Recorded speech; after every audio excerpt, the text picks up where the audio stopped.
क्या थी माँ के दोस्त की सच्चाई। मालती, मेरे मोबाइल में अभी भी कुछ समस्या है। इस कारण मैं कैब का पेमेंट नहीं कर पा रहा हूँ। कैश में ज़्यादा रखता नहीं। तुम्हारे पास कैश है तो पेमेंट कर दो या फिर मोबाइल से कर दो। शेखर ने कुछ देर अपने मोबाइल पर कोशिश करने के बाद कहा। अभी अभी दोनों कहीं से घूम कर आए थे। मालती ने पर्स खोलते हुए पूछा, कितने?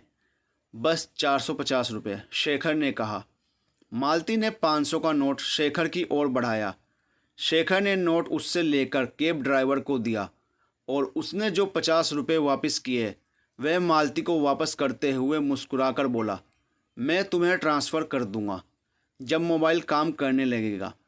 वापस करने की क्या आवश्यकता है, हम साथ साथ ही तो गए थे, मालती ने कहा। फिर भी अच्छा, चलता हूँ, फिर मिलेंगे, शेखर ने कहा। चाय नहीं पिएंगे? 10 मिनट की ही तो बात है, मालती ने पूछा। कोई खास इच्छा तो नहीं थी चाय पीने की, पर जब कहती हो तो इनकार करना मुश्किल हो जाता है।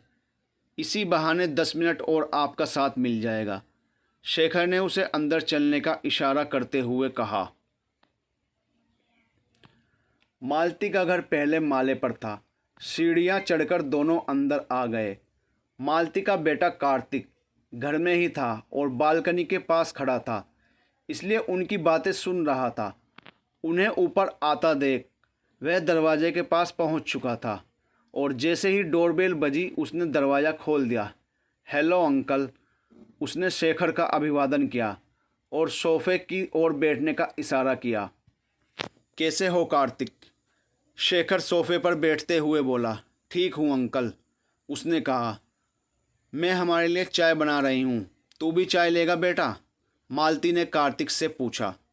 चाय मैं बनाऊँगा मम्मी, आप अंकल के साथ बैठो, कार्तिक ने कहा। लगता है बड़ा हो गया है तू, मालती ने प्रशंसा भरी निगाहों से कार्तिक को देखा। मालती शेखर के साथ बैठकर बात करने लगी और कार्तिक चाय बनाने किचन में चला गया। चाय बनाते हुए उसके मन में पिछले कुछ माह की घटनाएं चलचित्र की तरह घूमने लगी। उसके पिता की मौत के बाद उसकी माँ बिल्कुल अकेली हो गई थी। उसे पालने के लिए उसने उसके पिता की भी भूमिका ले ली थी, पर अंदर ही अंदर इतनी दुखी थी मानो लगता था उसके जीवन में कोई नई उत्साह नहीं है। इस तरह से कई साल बीत गए थे। इसी बीच शेखर अंकल से उसकी जान पहचान हुई। कई दिनों के बाद उसके चेहरे पर हंसी दिखी थी। दोनों कई बार साथ साथ पार्क में घूमने, लंच डिनर पर या मूवी देखने जाने लगे। कार्तिक को अपनी माँ को खुश देखकर बहुत अच्छा लगा। माँ तो माँ होती है, बच्चे को हमेशा अच्छी लगती है, पर जब से शेखर अंकल माँ की ज़िंदगी में आए थे उनका पूरा व्यक्तित्व ही बदल गया था। पहले जहाँ वह हमेशा उदास और गमगीन रहती थी, अब हमेशा प्रसन्न रहती हैं। पर आज की घटना से उसे थोड़ा संदेह हुआ कि क्या सचमुच शेखर अंकल के मोबाइल में कुछ समस्या थी या फिर उन्होंने बहाना बनाया था। क्या वे मम्मी के साथ सिर्फ इसलिए हैं कि उन्हें किसी का साथ चाहिए और मम्मी के पास पैसों की कमी नहीं है। पापा असमय चले गए थे, पर अच्छी खासी रकम की व्यवस्था कर गए थे। 1 करोड़ रुपए तो सिर्फ बीमा कंपनी से मिले थे। उसके अलावा पीएफ, ग्रेच्युटी, पापा के बैंक खातों में अच्छी खासी रकम थी। ये सारी रकम मम्मी के खाते में ट्रांसफ़र हो गई थी, यानी पैसों की कोई कमी नहीं थी। क्या इसी पैसे के लिए शेखर अंकल मम्मी के साथ हैं? छन की आवाज़ से उसकी तंद्रा भंग हुई। पानी गर्म हो चुका था। चाय पत्ती और चीनी डालकर वह फिर सोचने लगा कि कहीं ऐसा तो नहीं कि मम्मी अपने एकांत को दूर करने के चक्कर में शेखर अंकल के इरादों को समझ नहीं पा रही हों। इस तरह के कई ख्याल उसके मन में आते जाते रहे। उसने देखा मम्मी शेखर अंकल के साथ किसी विषय पर हंस हंस कर बातें कर रही थी, जो शायद मूवी में देखकर आए थे। उसके किसी दृश्य पर चर्चा हो रही थी। ट्रे की ओर देखकर उसने कहा, रुको, मैं बिस्कुट और नमकीन भी लेती आती हूँ। कार्तिक वहीं बैठ गया। थोड़ी ही देर में मालती एक प्लेट में बिस्कुट लेकर आ गई और वहीं बैठ गई। चाय के साथ किसी किसी विषय पर चर्चा भी चलती रही। उसके बाद शेखर उठकर चले गए। मालती उन्हें विदा करने नीचे तक गई।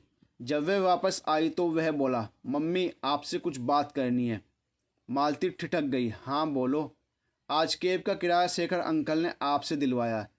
यह कह रहे हैं कि उनका मोबाइल काम नहीं कर रहा।